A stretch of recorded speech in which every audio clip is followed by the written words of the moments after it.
So is China gaining significant military power during the Biden administration?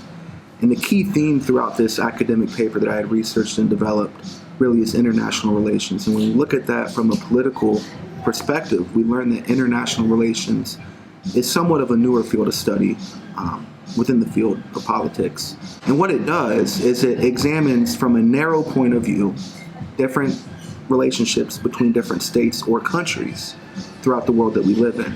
So when we analyze that theme, is China gaining significant military power, we can throw in as opposed to the era of Donald Trump as opposed to the era of Joe Biden.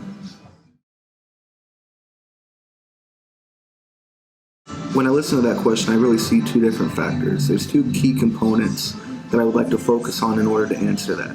The first of which is different political sects. You had mentioned the nationalists and the communists. We have different sets of political sects or power within the United States. Most would resonate that to Democrats or Republicans. We really go back to 1949. That's when there was a conflict between the nationalists and the communists. Mao Zedong, who was heading the communists, had defeated the nationalists. As a result of that, the nationalists were ultimately exiled to Taiwan, and the communists took root in China.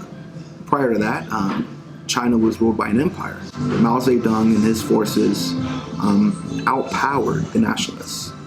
Because of those actions, communists were sort of rooted into China, and we still see that today.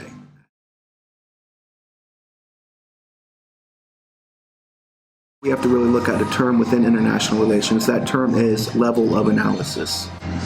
So we can break that down. There's three different levels of analysis. The one that we're going to focus on primarily to answer this question is the individual level of analysis.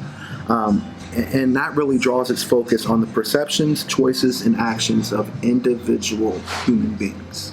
One of the things that Donald Trump had did with China has imposed embargoes on unfair trade practices. Now, I know that that's from an economic standpoint, but during the presidency of Donald Trump, America also had a very strong military.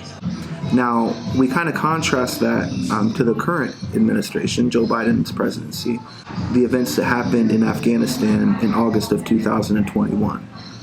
Many have referred to this as a botched withdrawal. If we remember, at the end of August, there was a conflict that had occurred at the Kabul airport, and it resulted in 13 Americans dying, uncounted amounts of millions in military equipment. We contrast this also to what's going on right now in Ukraine, Vladimir Putin's invasion of Ukraine. Now, it's important to note that Russia and China are allies. Is it possible that China is waiting right now to see what America is going to do with this conflict? When we have a president currently that's not quick on foreign policy measures and who gives the appearance that America is not first, we're going to let China start regaining economic power, well, that's going to translate into military power as well. Within the context of international relations, a differentiation of views are held through theories between realism and neoliberalism.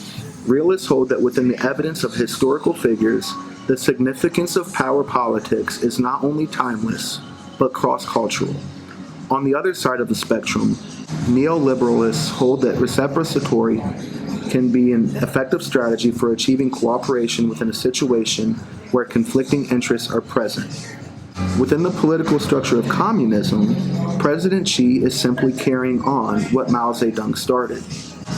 Communist China has been on the rise as it directly relates to gaining both economic and military power.